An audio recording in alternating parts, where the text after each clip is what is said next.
Chandrababu Naidu TDP తలుపులు తీస్తే YCP ఖాళీ అంటారు. చంద్రబాబు నాయుడికి మతి భ్రమించి మా పార్టీలో జరుగుతున్నటువంటి సీట్ల మార్పులు చేర్పుల గురించి, అదేవిధంగా కదలరా అని చెప్పి ఈయన కదిలి వెళుతూ వాళ్ళ దగ్గరికి ఉపన్యాసాల్లో అక్కడ ఉన్నటువంటి శాసనసభ్యుల్ని, మా మంత్రుల్ని, మా ముఖ్యమంత్రిని ఆయనకి నోటికి ఇష్టం వచ్చినట్టు ఇట్టే కార్యక్రమం పెట్టుకున్నాడు. ప్రజలకు ఏం చేస్తానన్నది చెప్పట్లేదు. నిన్న చంద్రబాబు నాయుడు తలుపులు కనుక తీస్తే మా పార్టీ ఖాళీ అవుతుందని చెబుతున్నాడు. చంద్రబాబు నాయుడు కొంప గోడు తలుపులు అన్నీ కూడా 2019లో ఈ రాష్ట్ర ప్రజలు పీకి ఆయన్ని హైదరాబాద్ పార్సిల్ చేశారు. చంద్రబాబు నాయుడు వయసు వచ్చింది కానీ బుద్ధి రాల. జగన్మోహన్ రెడ్డి గారు అధికారంలో ఉండి ఈరోజు 58 మంది అభ్యర్థులను మార్చాడు. ఇంకో 10 మందో 12 మందో 15 మందో ఈ 1-2 రోజుల్లో కూడా మార్చి 175 మంది శాసనసభ్యులు, 25 మంది ఎంపీలు లిస్టుని అనౌన్స్ చేస్తున్నాడు. దాంట్లో ఒక 5-10 మందో సీట్లు రానాళ్ళు చంద్రబాబు దగ్గర మేము తీసేసిన వాళ్ళం చంద్రబాబు నాయుడు తలుపులు తెస్తే చంద్రబాబు నాయుడు దగ్గర చేరుతారు.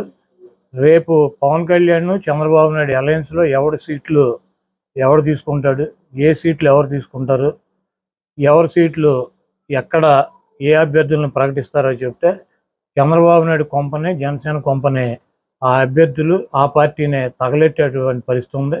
ముందు ఆయన తలుపులు తీయటం కాదు, ఫైర్ ఇంజిన్ పెట్టుకుని ఆయన కొంప తగలాడకుండా జాగ్రత్త ఉండమని చెప్పి నేను చెప్తున్నాను. చంద్రబాబు నాయుడు క్రెడిబిలిటీ లేని నాయకుడు. బాబు భరోసా అని చెప్పి రోడ్లు ఎమ్మడి తిప్పుతున్నాడు. 3 సార్లు ముఖ్యమంత్రి అయ్యాడు. 600 వాగ్దానాలు ఇచ్చి ఏ వాగ్దానాన్ని నెరవేర్చినటువంటి చరిత్ర లేనటువంటి, క్రెడిబిలిటీ లేనటువంటి నాయకుడు ఈ రాష్ట్ర ప్రజల దృష్టిలో ఉన్నాడు. జగన్మోహన్ రెడ్డి గారు ఇచ్చినటువంటి మాట కట్టుబడి ఉండేటువంటి వ్యక్తి. జగన్మోహన్ రెడ్డి గారు 5 సంవత్సరాలు ఆయన ఇచ్చినటువంటి మేనిఫెస్టోని అమలు చేశాడు. మళ్ళీ మేము కొత్త మేనిఫెస్టోతో వస్తాము. చంద్రబాబు నాయుడికి దిమ్మ తిరుగుద్ది. చంద్రబాబు నాయుడికి ఈసారి ప్రతిపక్ష హోదా కూడా వచ్చే పరిస్థితి లేదు. సరిగ్గానేమో కేంద్రానికి రాష్ట్రం తాకడ పెట్టి జగనని విమర్శిస్తారు. ఇప్పుడు షర్మిలమ్మ తెలంగాణలో తెలంగాణ ప్రజల కోసం, పాలేరు ప్రజల కోసం ఆవిడ అక్కడ పార్టీ పెట్టి 4000 కిలోమీటర్ల పాదయాత్ర చేసి తెలంగాణ ప్రజలను ఉద్ధరిస్తానని చెప్పి, రాజశేఖర రెడ్డి బిడ్డనని చెప్పి, రాజశేఖర రెడ్డి గారి ఆశయాలు సాధిస్తానని చెప్పి అక్కడ ఏం చేసిందో తెలంగాణ ప్రజలు, ఆంధ్రప్రదేశ్ ప్రజలు కూడా చూశారు. అక్కడ ఆవిడకి 0% ఓటింగో లేదా 1% ఓటింగ్ ఉండేది. ఆ పార్టీ ఇంకొక జీరో ఓటింగ్ ఉన్నటువంటి పార్టీలు విలీనం చేసి ఇక్కడికి వచ్చి ఆవిడ మళ్ళీ ఇక్కడ కూడా సేమ్ డైలాగులు, ఆంధ్రప్రదేశ్ కోసమే పుట్టాను, ఆంధ్రప్రదేశ్ ఉద్ధరిత పుట్టాను. ఇప్పుడు వైజాగ్లో స్టీల్ ప్లాంట్ గురించి 4 సంవత్సరాల నుంచి గొడవ జరుగుతుంది. ఆవిడేమైంది 4 సంవత్సరాల్లో? 4 సంవత్సరాల్లో ఏమైంది? పోలవరం ప్రాజెక్టు ఇప్పుడు గుర్తొచ్చింది ఆవిడికి.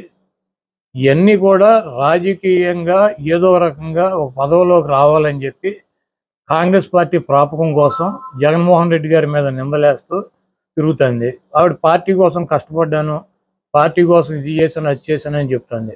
ఆవిడ డెఫినెట్గా వైఎస్ఆర్ కాంగ్రెస్ పార్టీ కోసం, జగన్మోహన్ రెడ్డి గారి కోసం, రాజశేఖర రెడ్డి గారి కోసం, ఆవిడ కుటుంబం కోసం ఆవిడ కష్టపడి ఉండవచ్చు.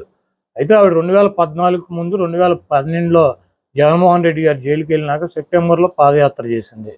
ఆవిడ 4000 కిలోమీటర్లు నడిచాను ఉంటుంది. అప్పుడు వైసీపీ అధికారంలో వచ్చింది. ఆవిడ నడిచినప్పుడు 2014 నుంచి 2019 దాకా ఎలక్షన్ జరిగినటువంటి 20 రోజులు తప్పించి ఆవిడ ఎక్కడన్నా వైఎస్ఆర్ కాంగ్రెస్